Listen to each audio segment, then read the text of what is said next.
World best grip உள்ள டயர்னால் அது இந்த டயர் தாங்க சொல்லுவேன். என்ன ப்ரோ மொட்டை அடித்த மாதிரி இருக்குது இந்த டயர்லாம் வேர்ல்டு பெஸ்ட்டு கிரிப் உள்ள டயருங்கிறீங்க. நம்ம பார்த்தீங்கன்னா ரீசெண்டாக கொல்லிமலை ட்ரிப்பு போயிருந்தோம்.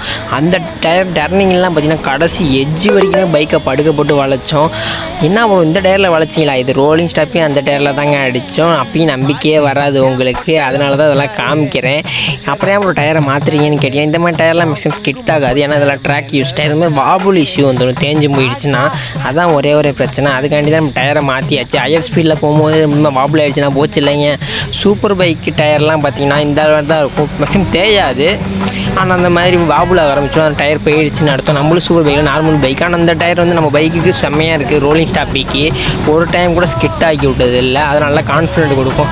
டீப்பு வைக்காமல் ட்ரை பண்ணி பார்த்தாரு, காற்று ஏறல. அப்புறம் டீப் வச்சே போட்டார். ஆனால் அந்த டைம் டீப் வச்சு தான் போட்டிருந்தோம்.